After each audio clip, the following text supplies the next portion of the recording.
Assalamualaikum warahmatullahi wabarakatuh.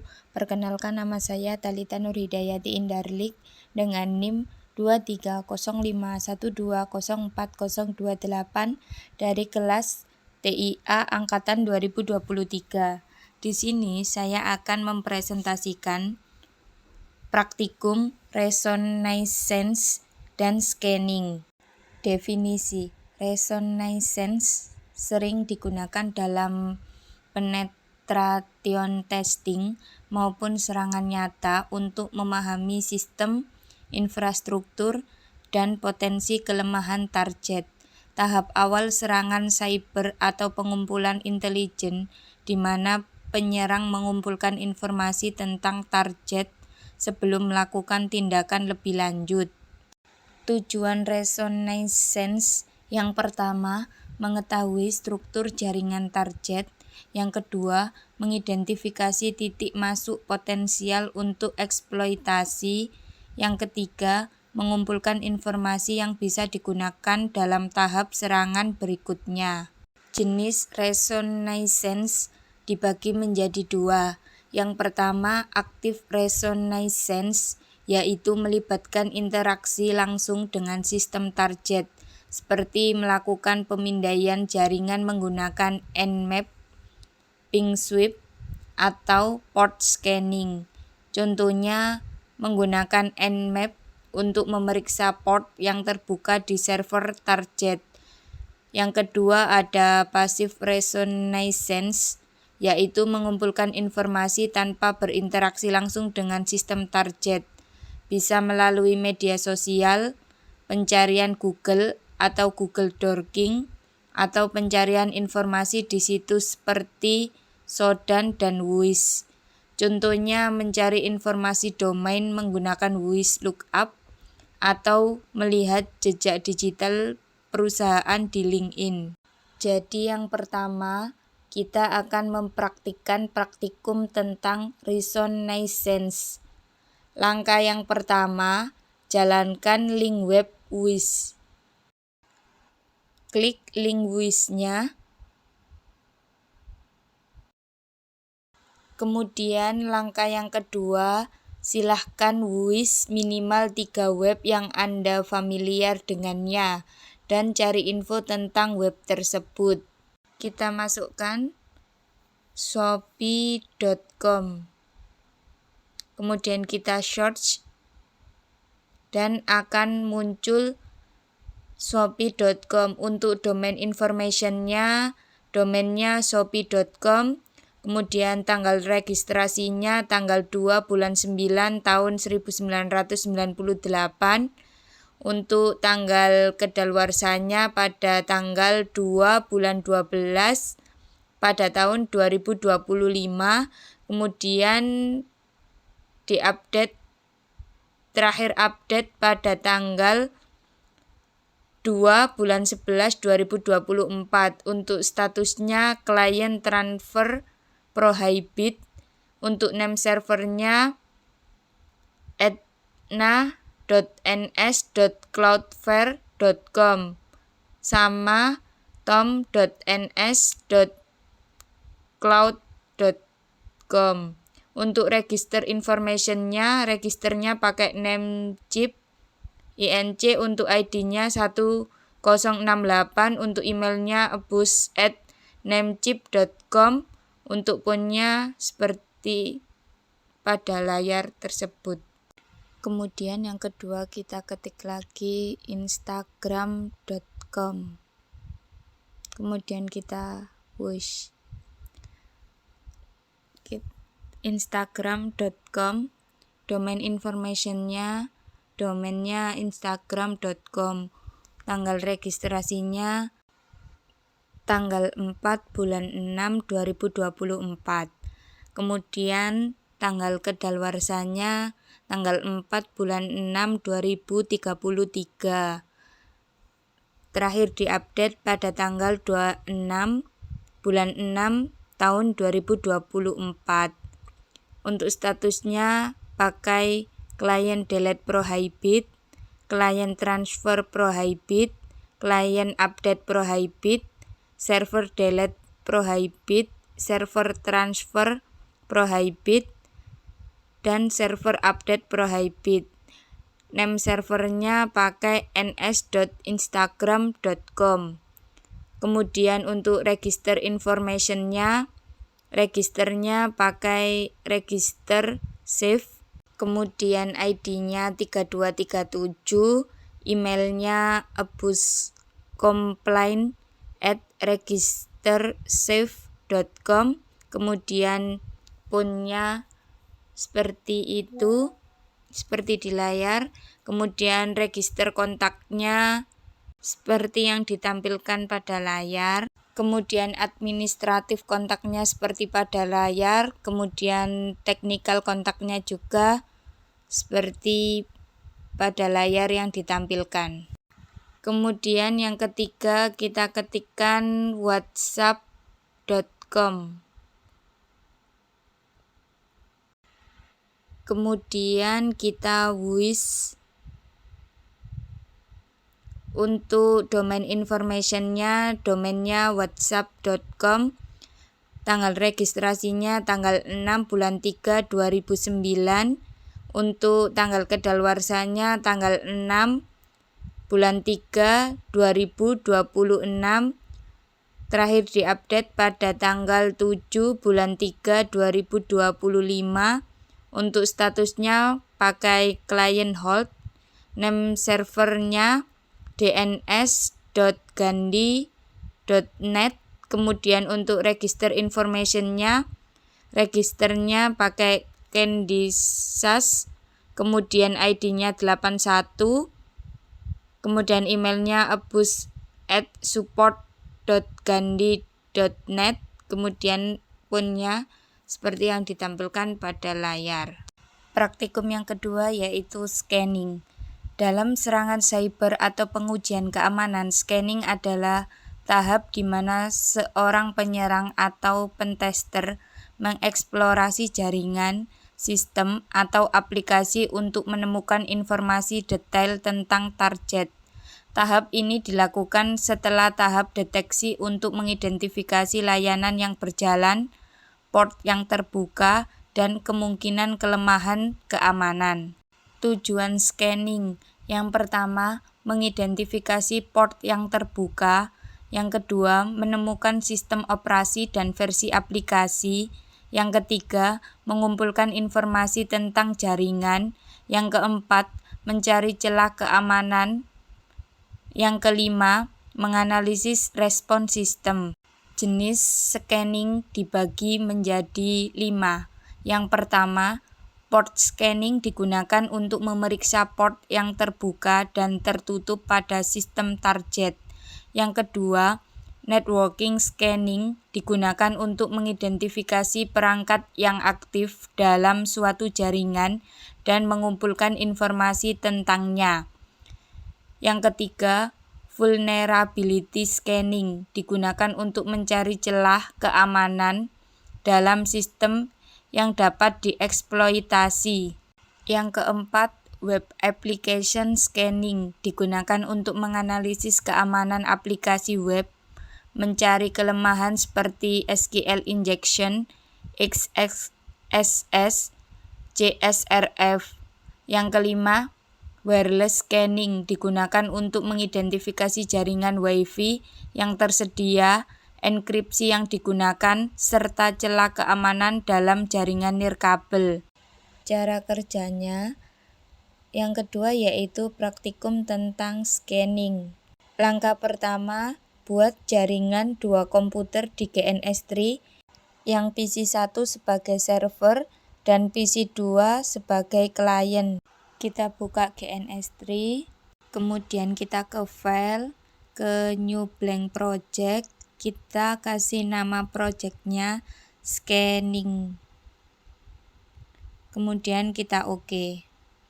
Kemudian kita tambahkan 2 PC, PC1 dan PC2, PC1 sebagai server dan PC2 sebagai klien. Kemudian kita tambahkan kabelnya Ether 0 ke Ether 0. Setelah itu kita running. Yes.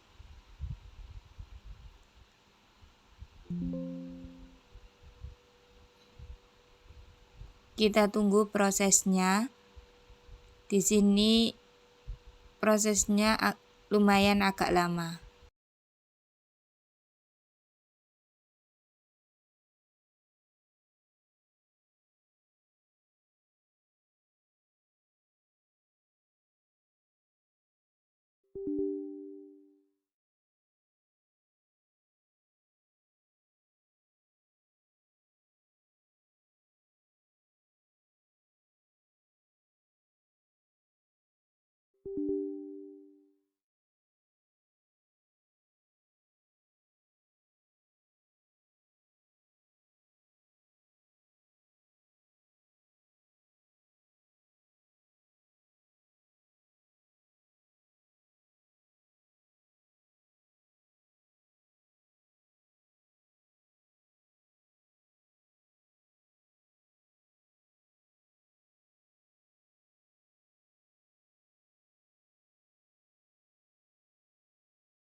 Nah, setelah sudah terbuka PC 1 dan PC 2, kita ke network connection, ke local area connection, properties, TCP/IP, properties, kemudian kita masukkan IP-nya 192.168.1.1, kemudian subnet masknya 255.255.255.0, kemudian kita OK, kita close.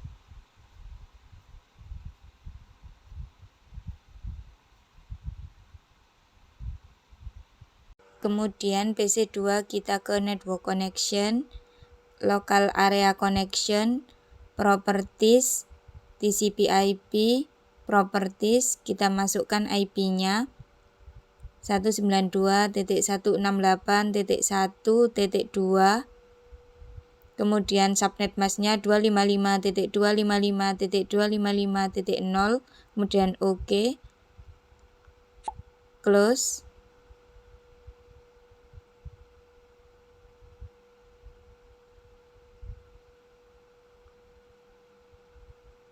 Setelah menambahkan IP PC 1 dan PC 2, kita ke PC 1 lagi, buka Command-Prompt, kita pingkan IP PC 2 yaitu 192.168.1.2.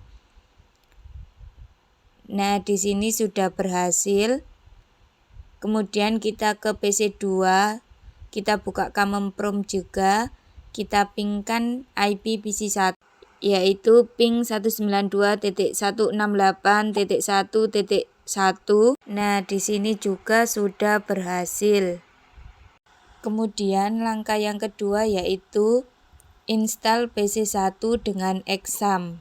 Kita drag and drop exam pada PC 1, buka Windows Explorer, kita drag and drop exam ke PC 1. Nah, setelah di drag and drop, kita install examnya. Kita next. Kita centang Apache MySQL sama FileZilla-nya saja. Kemudian kita next. Kita tunggu install examnya. Di sini install examnya agak lumayan lama. Sambil menunggu examnya, langkah ketiga install PC 2 dengan Freeport Scanner. Kita ke PC 2, buka Windows Explorer, Kemudian kita drag and drop FreePort scannernya pada PC 2. Setelah di drag and drop FreePort scannernya, kemudian kita next, kemudian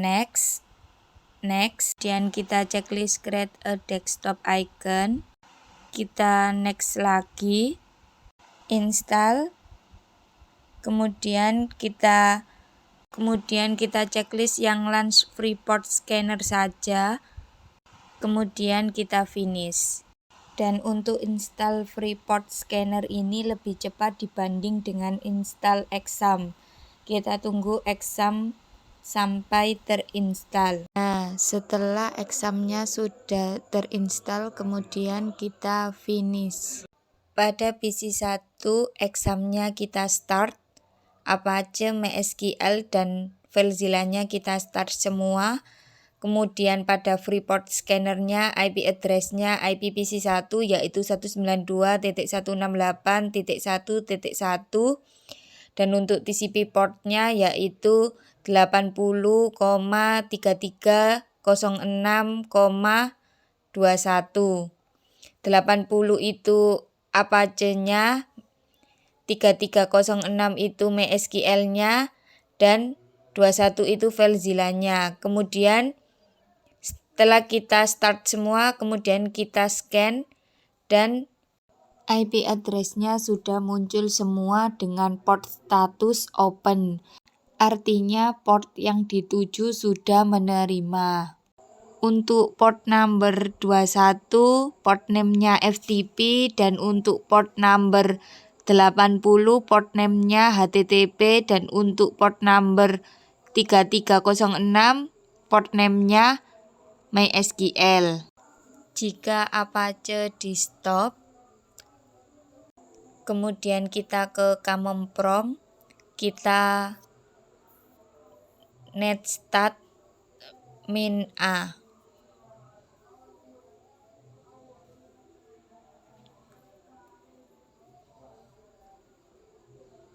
Dan hasilnya HTTP-nya tidak ada dan statusnya tidak listening.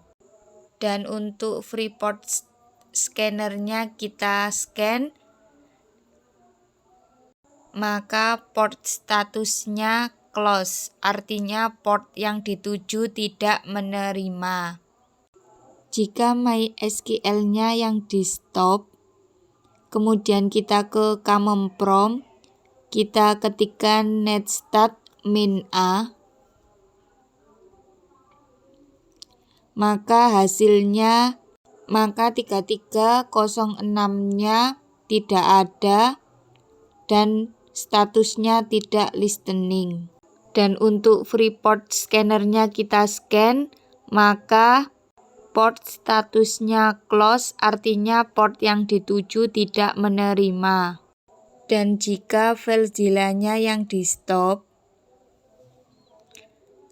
kemudian kita ke command prompt, kita ketikkan netstat -a,